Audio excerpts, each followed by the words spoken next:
Hello students, चलो short questions की list में आज देखते हैं इस वीडियो में कौन सा क्वेश्चन है। तो देखो, अपवाह वेग से क्या समझते हैं। इसी क्वेश्चन में अपवाह वेग एवं धारा के बीच संबंध स्थापित करें। ठीक, तो दोनों का आंसर एक साथ हम दे रहे हैं। देखो, चालक में आरोपित विद्युत क्षेत्र, अब जैसे समझ लो ये चालक है, बैटरी से जोड़ दिए, बात समझ गए। चालक तो नहीं है, मान लिया कि यह चालक है, ठीक है, बैटरी से जोड़ दिए तो इसमें धारा प्रवाह होगी। अब धारा प्रवाह जब होगी तो इलेक्ट्रॉन जो है आरोपित विद्युत क्षेत्र के विपरीत दिशा में जो है गतिमान होगा। ठीक, तो इलेक्ट्रॉन के औसत वेग को ही हम अपवाह वेग कहते हैं। बात समझ गए। अब अपवाह वेग ऐसे वेग है तो सदिश राशि है, इसलिए इसका हम सूत्र लिखे हैं vector V D is equal to minus vector E. A भी ई है, ए भी ई है, स्मॉल ई है, कैपिटल ई है। तो यह विद्युत क्षेत्र है। एक इलेक्ट्रॉन पर जो आवेश होता है, बात समझ गए, उस आवेश का ही परिमाण है। फिर इसके बाद हम बतलाएंगे माइनस चिन्ह का क्या मतलब है। टॉ हो गया, यानी इसको विश्रांति काल कहते हैं, समझाते हैं अभी। और यह एम जो है द्रव्यमान है किसका, इलेक्ट्रॉन का। तो देखो, स्मॉल ई इलेक्ट्रॉन के आवेश का परिमाण, कैपिटल विद्युत क्षेत्र हो गया, टॉ जो हो गया ये रिलैक्सेशन टाइम, इंग्लिश में, हिंदी में विश्रांति काल। यानी इलेक्ट्रॉन जब गतिमान होता है आरोपित विद्युत क्षेत्र के विपरीत दिशा में तो फिर परमाणु से टक्कर होती है। टक्कर में कुछ जो समय है लॉस्ट हो जाता है, उसी को विश्रांति काल कहते हैं। बात समझ गए कि नहीं।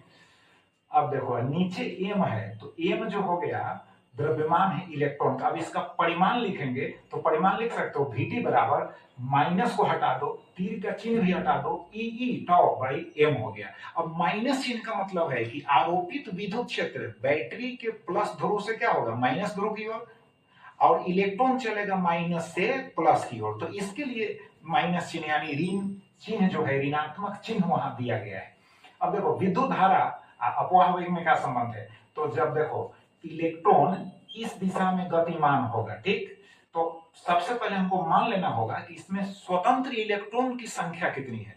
तो हमें तो पता नहीं है कि इलेक्ट्रॉन स्वतंत्र इलेक्ट्रॉन्स की संख्या कितनी है। तो सपोज करो चालक है और चालक के प्रति इकाई आयतन में जो इलेक्ट्रॉन्स की संख्या है, इलेक्ट्रॉन्स की संख्या का मतलब स्वतंत्र इलेक्ट्रॉन्स की जो संख्या है वह n है।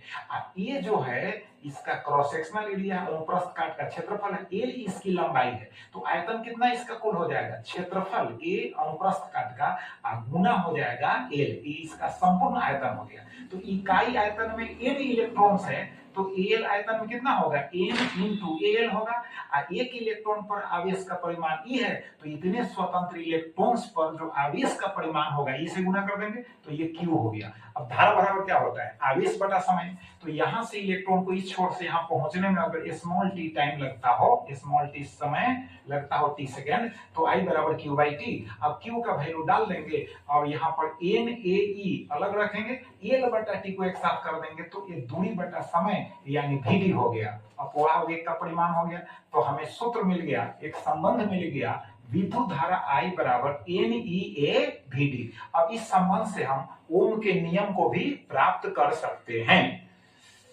अब देखो नेक्स्ट प्रश्न है, अगला क्वेश्चन है, धारा घनत्व एवं गतिशीलता से क्या समझते हैं। धारा घनत्व का मतलब है कि देखो ये चालक है, अब इसे लंबवत रूप से इस अनुप्रस्थ काट के प्रति इकाई क्षेत्रफल से, बात समझ गए, जितनी धारा प्रवाहित होती है उसी धारा के परिमाण को हम धारा घनत्व कहते हैं। देखो, चालक के अनुप्रस्थ काट कि प्रति इकाई क्षेत्रफल से लंबवत रूप से प्रवाहित धारा को ही हम धारा घनत्व कहते हैं। बात समझ गए। अब इसको जे से लिखते हैं, यह सदिश राशि है। अब धारा घनत्व बराबर होगा धारा बटा अनुप्रस्थ काट का क्षेत्रफल, मात्रक होगा एम्पियर, बाई कितना हो जाएगा, metre square, ampere by metre square यानी एम्पियर प्रति मीटर स्क्वायर। अब देखो गतिशीलता का मतलब प्रति इकाई विद्युत क्षेत्र, विद्युत क्षेत्र प्रति इकाई विद्युत क्षेत्र अपवाह वेग के परिमाण को गतिशीलता कहते हैं, प्रति इकाई विद्युत क्षेत्र। इसीलिए लिखा हुआ म्यू बराबर वीडी बटा ई, ई है इसका मतलब प्रति इकाई विद्युत क्षेत्र आरोपित करने पर जो अपवाह वेग प्राप्त होगा उसी के परिमाण को हम कहेंगे गतिशीलता। और अगला प्रश्न देखो, थर्मिस्टर एवं अति चालकता से क्या समझते हैं। थर्मिस्टर अब देखो यह ताप पर निर्भर रहने वाला अर्धचालक का बना प्रतिरोधक है। समझ गए, इंग्लिश में रजिस्टर करते हैं। सुरक्षा परिपथ के रूप में जनित्र यानी जनरेटर और ट्रांसफार्मर में उपयोग किया जाता है या उपयोग होता है। देखो ताप पर निर्भर रहने वाला, टेम्परेचर डिपेंडेंट मतलब ताप पर निर्भर रहने वाला, यह क्या है प्रतिरोधक है। और सुरक्षा परिपथ के रूप में जनित्र यानी जनरेटर ट्रांसफार्मर में है ना आदि में उपयोग होता है।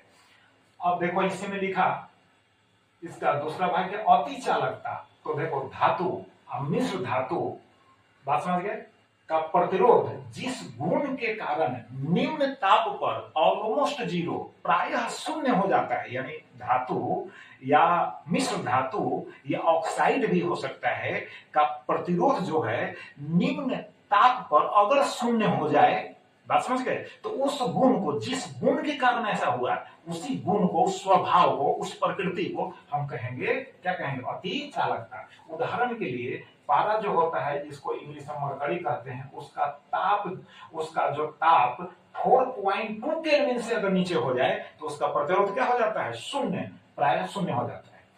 अगला प्रश्न देखो, कार्बन प्रतिरोध क्या है, इसके रंगीन कोड को समझाए। देखो इलेक्ट्रॉनिक्स में जो होता है कार्बन प्रतिरोध की आवश्यकता, यानी कार्बन से बना जो प्रतिरोध है उसकी आवश्यकता होती है, और उसका साइज छोटा होता है, इसलिए उसके मान को अंकित करना थोड़ा समस्या होती है, इसलिए अलग अलग रंग का पट्टी दिया हुआ रहता है, पट्टी चढ़ाया हुआ रहता है, और सभी पट्टी का अलग अलग कोड होता है जिसको रंगीय कोड कहते हैं। अब उदाहरण के लिए एक हम एग्जाम्पल यहाँ दिए हैं, देखो यहाँ, तो देखो इसमें 3 पट्टी, 1 2 3, एक 4 है, चौथी पट्टी का मतलब हम समझाएंगे। पहला जो है वाई यानी पीला है, ए ब्लू, बात समझ गए, और रेड है। अब देखो ब्लू यानी नीला है और यह लाल है, तो वाई का जो कोड होता है यानी येलो का, पीला का, यानी कितना होता है, 4 होता है। अब ब्लू यानी नीला का होता है 6 होता है, तो 4 6 हो गया। और रेड जो है लाल का 2 होता है ना, तो इसका मतलब है कि 2 जीरो, थर्ड वाले का जितना कोड होगा उतना जीरो इस पर पुट कर देना, बैठा देना, तो 46 ओम हो गया कि नहीं। अब देखो ये जो है सुनहरी यानी गोल्ड कलर का होगा, इसको हिंदी में सुनहरी कहते हैं, तो इसको सहायता कहते हैं। सहायता का मतलब जो यहाँ मान प्राप्त हुआ और वास्तविक मान जो होगा उसका दोनों में थोड़ा अंतर होता है, तो उसी अंतर को सहायता कहते हैं, टी से लिखते हैं। अब बराबर होगा ±5% होगा, क्योंकि सुनहरी रंग है। अगर यहाँ पर है ना सिल्वर हो जाए, सिल्वर रूपहली यानी चांदी जैसा, तो चांदी कलर का होगा, तो उसके लिए टी बराबर हो जाएगा ±10% यानी 10%। अब अगला क्वेश्चन देखो, विद्युत ऊर्जा एवं विद्युत, है ना, विद्युत ऊर्जा एवं विद्युत शक्ति होना चाहिए। विद्युत शक्ति क्या है?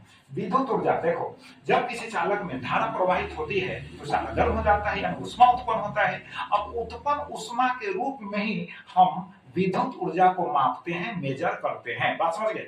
अब देखो जूल का नियम है, आगे हम बतलाएंगे, लेकिन जो ऊष्मा उत्पन्न होती है उसका सूत्र होता है H बराबर I² और उसी को हम कहेंगे विद्युत ऊर्जा। तो यहाँ लिखेंगे E बराबर I², I क्या है, विद्युत धारा है, R क्या है, प्रतिरोध है, और T ये भी समझाना पड़ेगा, T क्या है, समय है। 2-3 महीने मात्र बच गए हैं परीक्षा के एग्जाम के, अभी भी हमको आई का मतलब, आर का मतलब, टी का मतलब समझाना पड़ेगा, कि पहले से समझ के रखा है यार। देखो अब तथा प्रति इकाई समय में खर्च की गई विद्युत ऊर्जा को विद्युत शक्ति कहते हैं, यानी प्रति इकाई समय में खर्च की गई विद्युत ऊर्जा को क्या कहते हैं, विद्युत शक्ति कहते हैं। तो इसका सूत्र होगा P बराबर, ऐसे याद रखो, यानी VI, simple formula VI, voltage यानी वोल्टता गुना धारा। अब इसी को लिख देंगे V²/R हो जाएगा, फिर I²R हो जाएगा, बात समझ गए। अब इसका शक्ति है तो इसका मात्रक होगा वाट, बात समझ गए। अब 1 किलोवाट बराबर 10⁻³ वाट होगा, 1 किलोवाट बराबर 1 मेगावाट रहे तो 10⁻6 वाट होगा, और 746 वाट बराबर 1 अश्व शक्ति होता है, बात समझ गए। तो चलो अब इसको अभ्यास करो। बहुत बहुत धन्यवाद, फिर नेक्स्ट वीडियो में